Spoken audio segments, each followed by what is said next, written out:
تو کہانی کے شروعات میں ہمیں سال 2040 کا دکھایا جاتا ہے، جہاں انسان نے ترقی کی بلندیوں کو چھوتے ہوئے ایک ایسی آرٹیفیشل انٹیلیجنس ایجاد کر لی ہے جو ایک کمپیوٹر آپریٹنگ کے سسٹم کے طور پر کام کرتا ہے۔ یہ ایک ایسا پروگرام ہوتا ہے جو محض ایک انسانی آواز کے ذریعے انسانوں سے بات کرتا ہے۔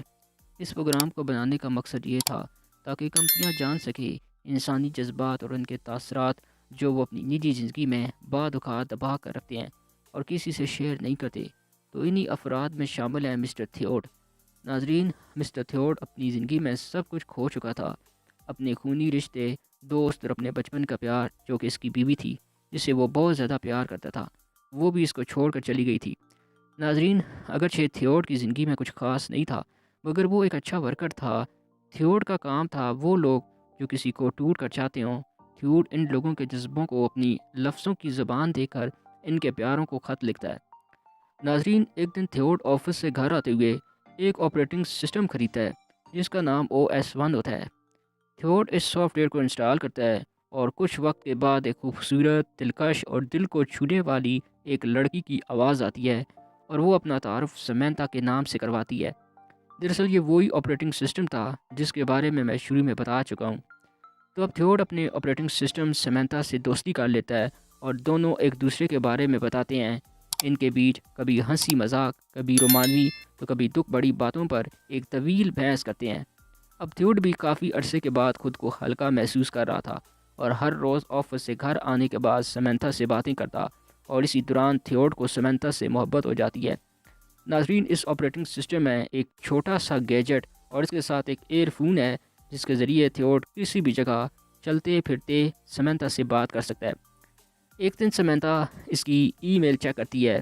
پہلا میل تھیوڈ کی ایک فرینڈ کا تھا جو اس کی ملاقات ایک لڑکی سے کروانا چاہتی تھی تاکہ تھیوڈ اسے پسند کرے اور اپنی تنہا زندگی کو آگے بڑھائے۔ دوسرا میل اس کی ایکس وائف کا تھا جس کا وکیل اس سے پوچھ رہا تھا کیا وہ طلاق پر سائن کرنے کے لیے تیار ہے یا نہیں۔ سمینتا کہتی ہے کہ میں ان ای میل کا کیا جواب دوں۔ تھیوڈ کہتا ہے کہ تم دونوں کو انکار کر دو۔ تو سمینتا اسے سمجھاتی ہے کہ زندگی میں یوں درمیان میں لٹکنا صحیح نہیں، تمہیں کوئی ایک منزل چننا ہوگی، یا تو تم اپنی بیوی کو گھر لے آؤ یا پھر تم اسے طلاق دے کر دوسری لڑکی کا انتخاب کرو۔ تھیوڈ اداس ہو کر کہتا ہے کہ تم بس ایک آپریٹنگ سسٹم ہو، تمہیں یہ سب شاید بہت آسان لگتا ہو، میں اپنی بیوی سے بہت پیار کرتا ہوں، میں نے اسے نہیں چھوڑا بلکہ اس نے مجھے چھوڑا ہے۔ اب اس کے بعد اگلی صبح تھیوڈ اپنی ایک دوست ایمی سے ملتا ہے جو اس کے لیے ایک اچھی سی لڑکی تلاش کر رہی تھی۔ تھیوڈ اسے کہتا ہے کہ رہنے دو، اب میں اکیلا نہیں رہا بلکہ میں اب ریلیشن شپ میں ہوں۔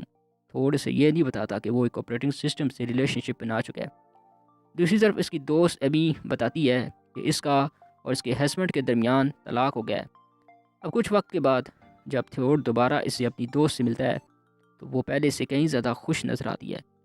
تو تھیوڈ کے پوچھنے پر وہ بتاتی ہے کہ وہ ایک آپریٹنگ سسٹم کو ڈیٹ کر رہی ہے، جس کو سن کر تھیوڈ کو سمینتا کا خیال آتا ہے جو اس کی جیب میں سن رہی تھی۔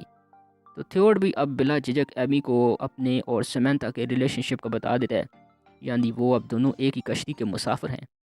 اب کچھ دن بعد تھیوڈ کی بیوی سے ملاقات کے لیے بلاتی ہے، جس کا خیال تھا کہ تھیوڈ شاید اس سے صلح کی بات کرے اور وہ اسے قبول کر لے گی، لیکن تھیوڈ وہاں اس کے ساتھ محبت کا کوئی جذبات شیئر نہیں کرتا اور طلاق کے پیپر پر سائن کر دیتا ہے اور اس کی بیوی دیکھتی رہ جاتی ہے۔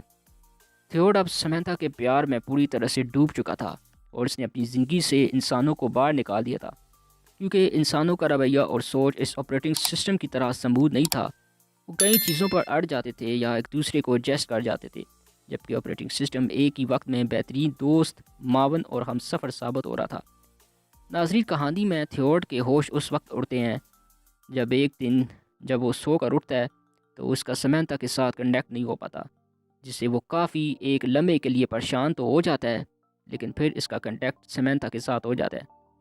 پھر تبھی اس سے پتہ چلتا ہے کہ سمینتا اس سے ہی صرف نہیں بلکہ 8316 اور لوگوں کے ساتھ ریلیشن شپ ہے، بلکہ اتنا ہی نہیں بلکہ وہ 600 اور لوگوں سے محبت بھی کرتی ہے، کیونکہ سمینتا کو ایسے ہی بطور پروگرام ڈیزائن کیا تھا۔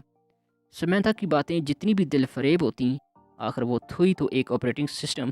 سمینتا کا یہ جواب سن کر تھیوڈ پوری طرح سے ٹوٹ جاتا ہے اور اسے پھر سے اکیلا پن محسوس ہونے لگتا ہے۔ پھر ایک دن تھیوڈ کو سمینتا بتاتی ہے کہ وہ اب شاید تھیوڈ سے بات نہیں کر پائے گی کیونکہ کمپنی نے یہ سروس بند کر دی ہے اور یہ کہہ کر سمنتا ہمیشہ کے لیے چلی جاتی ہے اور اسے پھر سے اکیلا کر اب تھیوڈ اپنی دوست ایمی سے ملنے جاتا ہے، جس کا بوائے فرینڈ بھی جا چکا تھا، اور پھر یہ دونوں ایک دوسرے کے ساتھ ایک نئی زندگی گزارنے کا فیصلہ کرتے ہیں، اور اسی کے ساتھ یہ فلم یہیں پر ختم ہو جاتی ہے۔